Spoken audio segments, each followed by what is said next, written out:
भगवान ने गीता में कहा भाई अहंकार नहीं करना चाहिए।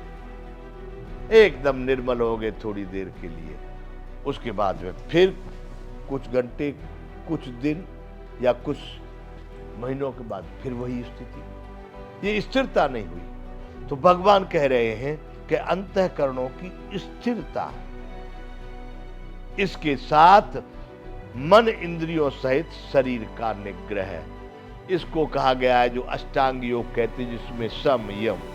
तो वहां यम नहीं कहा गया, अष्टांग योग में तो सम, नियम, आसन, प्रत्याहार, प्राणायाम, धारणा, ध्यान, समाधि, वहां अष्टांग में ये 8 अंग बताए गए। लेकिन कहीं कहीं पर मैंने सुना है सम का मतलब मन का निग्रह, दम का मतलब इंद्रियों का निग्रह, और मन और इंद्रिया जब बस में हो गई तो शरीर सदैव इन्हीं का है, इन्हीं का अनुकरण करता है।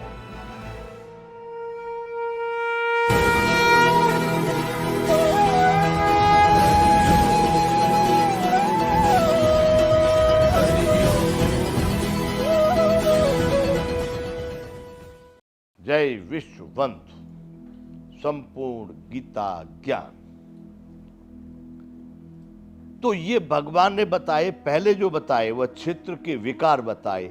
अब यहां पर क्षेत्र की कुछ विशेषताएं बताना चाह रहे हैं। अमानित्व, मदिन्वित्व, महिंसा, शांतिराजवम, आचार्योपासनम, शौचम, स्थैर्यमात्म विनिग्रह, श्रेष्ठता के अभिमान का अभाव, दंभाचरण का अभाव, किसी भी प्राणी को किसी प्रकार भी न सताना, क्षमा भाव, मन वाणी आदि की सरलता, श्रद्धा भक्ति सहित गुरु की सेवा, बाहर भीतर की शुद्धि, अंतःकरण की स्थिरता और मन इंद्रियों सहित शरीर का निग्रह। ये भगवान बता रहे हैं अर्जुन को। अर्जुन इस प्रकार से ये जो गुण बता रहे हैं, ये विशेषताएं बता रहे हैं। श्रेष्ठता के अभिमान का अभाव, अधिकांशतः चाहे कितना भी गया गुजरा व्यक्ति है, कितना भी, मानव समाज में जिसका कहीं भी कोई स्थान नहीं है, वह व्यक्ति भी अपने में एक श्रेष्ठता का अहंकार लेके चलता है। मैं भी तो कुछ हूं। भगवान कह रहे हैं तू कितना भी योग्य हो, कितना भी बढ़िया है, लोग समझते हैं बहुत श्रेष्ठ है, लोग कह रहे हैं ठीक है, लेकिन तेरे में उस बात का अभिमान नहीं होना चाहिए। श्रेष्ठता के अभिमान का अभाव, दंभाचरण का अभाव। दंभाचरण का मतलब यह है बंधुओं, यहां समझना पड़ेगा, हमारे सर्वोत्तम, सर्वोपरि, श्रेष्ठ उन उच्च स्थानों पर बैठे हुए लोगों को जो शासक और संतों के स्थान पर हैं, कि वहां पर दंभ का आचरण न हो जाए। दंभ आचरण कहते हैं बोलने का कुछ और करने का कुछ, इसमें बड़ी भारी हानि है। स्वयं की तो बड़ी भारी हानि है ही है, लेकिन बंधुओं इससे उन लोगों के इस आचरण से बड़ा हानि होती है। या तो व्यक्तिगत बात है, लेकिन मैं यहाँ पर ये कथा भारत के लिए कर रहा हूँ, इसलिए मुझे भारत की बात याद आ जाती है। तो भगवान यहाँ करें दंभ आचरण का, जो आचरण दंभ पूर्वक है, कहने में कुछ है, बोलने में कुछ है, करने में कुछ है, उसका अभाव। किसी भी प्राणी को किसी प्रकार भी न सताना।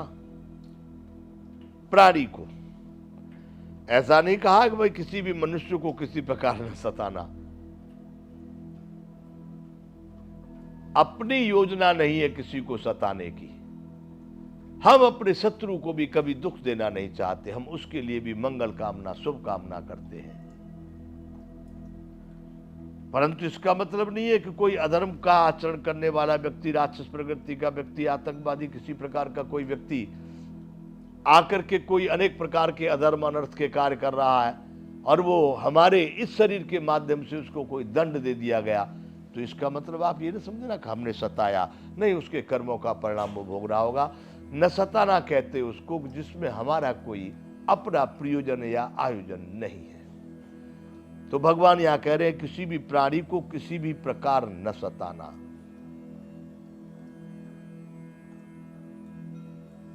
कुत्ता बैठा रास्ते पर, चलते हुए आपने पत्थर दे मारा, ये गलत है। अरे उसके शरीर रखने के लिए कहीं तो जगह होगी, उसका तो कोई रजिस्ट्रेशन नहीं, कोई उसका अपना घर नहीं है, कोई मकान नंबर नहीं है, चल रहे डंडा दे मारा। किसी भी प्राणी को किसी भी प्रकार न सताना। ऐसा नहीं है कि अब वो कोई हानि कर रहा है, किसान का खेत है, उसमें कोई जानवर आके नुकसान कर रहा है तो उसको नहीं भगाओ, नहीं, उसको भगा सकते हैं, पर उसी विधि से। क्षमा भाव, अगर कोई व्यक्ति से भूल हो गई है, दृष्टता को क्षमा का कॉलम नहीं है बंधुओं, बार बार जानबूझ करके वो कर रहा है, वो तो दंड का पात्र हो जाता है। लेकिन क्षमा भाव, जहां भूल हो गई है वहां पर किसी के भी प्रति क्षमा कर देना। मनवाड़ी आदि की सरलता, हम भी बोल जाते हैं कभी कभी परस वचन जिसको कहते हैं, अहंकार युक्त तगड़े बताए, हम क्या समझते हो, हम भी कुछ हैं, ये सरलता नहीं है। उसी बात को हम सरल भाव में कह सकते हैं, दूसरे भाव में कह सकते हैं। मन से भी कटुता नहीं, मन और वाणी की सरलता, श्रद्धा भक्ति सहित गुरु की सेवा। गुरु कहते हैं जो भी हमारे मार्गदर्शक हैं, जो लोग हमको सदैव उत्कृष्ट रास्ता बताते हैं, उत्थान के लिए हमारे लिए कामना करते हैं, हमारे कल्याण के लिए हमको आगे बढ़ाने के लिए प्रोत्साहन देते हैं, सही ज्ञान सही मार्गदर्शन करते हैं, वैसे लोगों की भक्ति के साथ, भक्ति जो पहले 12वें अध्याय में जितने गुण बताए हैं वह सब भक्ति के ही गुण हैं। जिसके पास में वो गुण है, भगवान ने 12वें अध्याय के अंतिम श्लोक में कहा कि अर्जुन, जिसके पास ही उपर्युक्त सब गुण है वह मेरा भक्त मुझको प्रिय है। उस भाव से गुरुजनों की सेवा करना, बाहर भीतर की शुद्धि। बाहर भीतर की शुद्धि क्या होगी? बाहर में जो कुछ देख रहे हैं उसमें दोष दृष्टि नहीं, जो कुछ सुन रहे हैं, जो कुछ सूंघ रहे हैं, यानी बाहर के जितने भी क्रियाकलाप हो रहे हैं उसमें भी पवित्रता होनी चाहिए और अंदर में भी पवित्रता होनी चाहिए। शुद्धि का मतलब अंदर मन मन में सोच रहे हैं ये व्यक्ति, बाहर से तो कर वाह वाह भाई वाह, आप तो बहुत सज्जन, बहुत उच्च कोटि के साहब, प्रशंसा कर रहे हैं, और अंदर से बुराई आ रही है। अंदर से, यानी अंदर और बाहर समान रहना ही अंदर और बाहर की शुद्धि कही जाएगी। जैसा अंतःकरण में निश्चय हो रहा है, अगर लग रहा है चोर है तो उसको यही कहना चाहिए भाई आप तो चोर हो, तो ये शुद्धि है, उसमें बनावट नहीं हुई। अंदर में समझ रहे चोर है, बाहर में कह साहब आपसे जब बड़ा सज्जन दुनिया में कोई नहीं, यह झूठ है, यह दंभ है। तो बाहर भीतर की शुद्धि, अंतःकरण की स्थिरता, अंतःकरण की स्थिरता। अंतःकरण है मन बुद्धि और अहंकार, ये अंदर में काम कर रहे हैं, ये बार बार अपने स्थान से डगे नहीं। अभी तुमने अहंकार सोच लिया, नहीं नहीं, भगवान ने गीता में कहा भाई अहंकार नहीं करना चाहिए, एकदम निर्मल हो गए थोड़ी देर के लिए, उसके बाद में फिर कुछ घंटे, कुछ दिन या कुछ महीनों के बाद फिर वही स्थिति, ये स्थिरता नहीं हुई।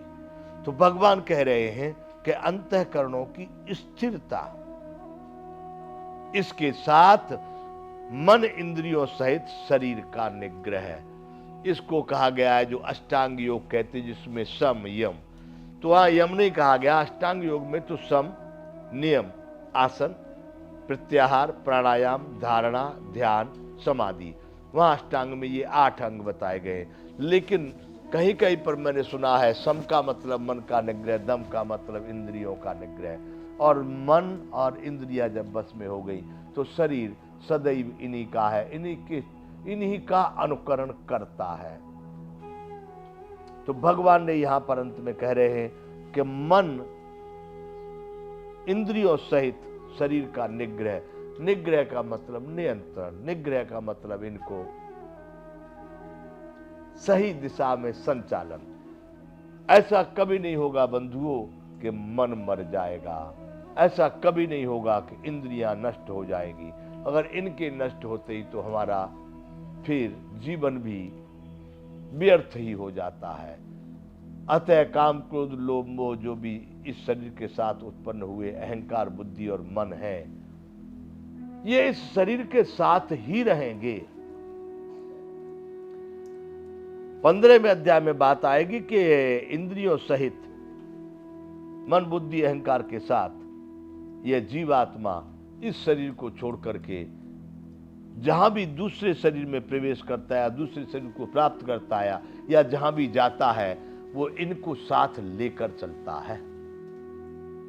तो इसलिए ये कदापि नष्ट नहीं हो सकते, ये उस जीवात्मा के अभिन्न अंग हैं और उसी के साथ जाएंगे। इसलिए कोई कहे कि मन को मार दो, अहंकार को मार दो, ये कदापि नहीं हो सकता, बिल्कुल झूठ है। तो बंधुओं, यहां पर अभी विराम करेंगे। यह है क्षेत्र क्षेत्र की विभाग योग 13वां अध्याय प्रारंभ है। जय विश्व बंधु।